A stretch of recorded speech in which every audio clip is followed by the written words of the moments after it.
Sebelumnya, sebanyak 142 negara menyetujui resolusi yang mendukung pembentukan negara Palestina Merdeka dalam Majelis Umum Perserikatan Bangsa-Bangsa atau PBB.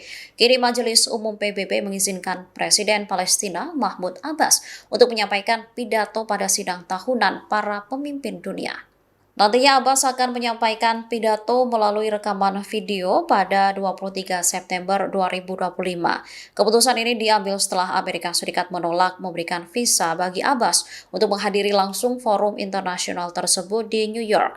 Alasan utama Washington menolak izin masuk bagi Abbas berakar pada tuduhan bahwa Palestina tidak mematuhi kewajiban mereka berdasarkan perjanjian Oslo. Langkah yang diambil Amerika Serikat menuai kritik dari sejumlah negara anggota. Mereka menilai langkah tersebut sebagai bentuk pembatasan akses terhadap forum global. Oleh karenanya, PBB merilis resolusi baru memungkinkan Abbas tetap dapat menyampaikan pesannya meskipun tidak hadir secara fisik. Adapun resolusi itu disahkan dengan suara 145 mendukung hingga 5 menentang. Selain mengizinkan pidato yang telah direkam, resolusi itu juga membuka kemungkinan bagi pejabat senior Palestina lain untuk mengikuti pertemuan-pertemuan PBB secara virtual. Tindakan itu dilakukan apabila mereka tidak dapat memasuki wilayah Amerika Serikat selama 1 tahun ke depan. Meski bukan kehadiran fisik, langkah PBB tersebut memastikan suara Palestina tetap terdengar di forum global utama. Sayap militan Hamas Brigade Al-Qassam merilis potret 46 tawanan Israel Sabtu 20 September 2025. Lewat unggahan di kanal Telegram itu, Al-Qassam menerbitkan foto-foto sandera baik yang masih hidup maupun yang tewas di jalur Gaza. Disampaikan Al-Qassam, potret tersebut merupakan gambar perpisahan saat operasi militer kembali digalakkan oleh pasukan Israel. Al-Qassam menyebut 46 tawanan itu merupakan korban penolakan Perdana Menteri Israel Benyamin Netanyahu atas kesepakatan gencatan senjata. Begitu pula dengan ketundukan Kepala Staf IDF Eyal Zamir. Dikutip dari Al-Mayadin, dalam foto yang dibagikan, seluruh sandera itu diberi nama yang sama, yakni Ron Arad. Yang membedakan adalah nomor seri yang disematkan setelah nama itu. Sebagai informasi, Ron Arad merupakan perwira di militer Israel yang pesawatnya ditembak jatuh di Lebanon Selatan pada 16 Oktober 1986 silam. Ia resmi diklasifikasikan hilang setelah pencarian ekstensif. Penggunaan nama Arad pada foto ke-46 saudara itu seolah menyiratkan bahwa para tawanan bisa bernasib sama seperti sang perwira yang hilang. Brigade Al-Qassam merilis rekaman penyergapan di Gaza Utara pada Jumat 19 September 2025.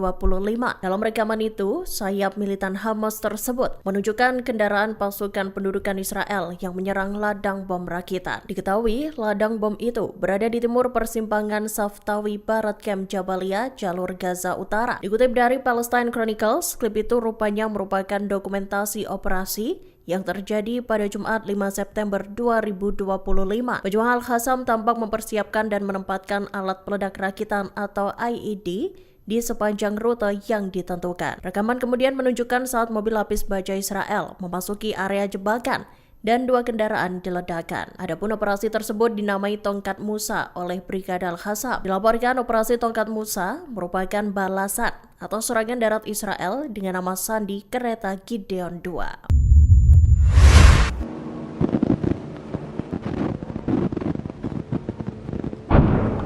Allahu Akbar walillahil hamd. Allahu Akbar. Pasukan Israel mengklaim telah menghancurkan 100 target Hamas di seluruh penjuru Gaza. Militer Zionis IDF menyatakan pada Sabtu 20 September 2025 bahwa pihaknya telah memperluas operasi dalam melawan Hamas. Mereka mengklaim sekira 100 target teror telah dihabisi dalam 1 hari terakhir. Serangan-serangan itu merupakan bagian dari operasi militer Gideon's Chariots II. Dikutip dari Ynet News, pasukan di Komando Selatan IDF bekerja sama dengan intelijen militer dan Shin Bet untuk melancarkan serangan. Di kota Gaza sendiri, divisi ke-98 IDF menghancurkan infrastruktur Hamas, terowongan, bangunan jebakan, dan posisi penembakan yang mengancam pasukan darat. Prajurit IDF juga mengaku menemukan senjata dan menghabisi sejumlah pejuang Hamas. Sementara itu, divisi ke-162 melanjutkan operasi di kota Gaza dan wilayah Jabalia. Di Gaza Utara, Divisi ke-99 menargetkan infrastruktur Hamas di atas dan di bawah tanah. Sedangkan di selatan, Divisi Gaza 143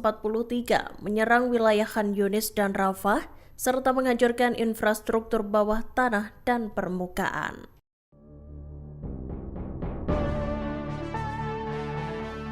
Pemerintah Portugal mengonfirmasi akan segera resmi mengakui negara Palestina pada Minggu 21 September 2025. Sekitar 10 negara lain juga diperkirakan akan melakukan tindakan serupa. Kabar ini dilaporkan Kementerian Luar Negeri Lisbon pada Jumat 19 September. Langkah Portugal diambil menjelang pertemuan Majelis Umum Perserikatan Bangsa-Bangsa, di mana sekitar 10 negara lain akan mengikutinya. Inggris, Kanada, dan Prancis termasuk di antara negara-negara barat lainnya yang berencana memberikan pengakuan negara Palestina pada majelis tersebut. Lisbon sebelumnya telah mengumumkan pada bulan Juli yang lalu bahwa mereka akan mengakui kemerdekaan Palestina. Hal tersebut mengingat perkembangan konflik yang sangat mengkhawatirkan.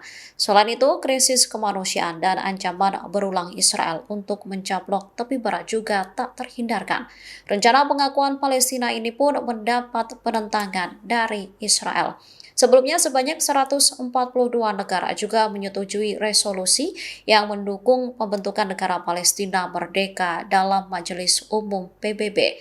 Namun ada 10 negara yang menolak, termasuk di antaranya Amerika Serikat, Israel, hingga Papua Nugini.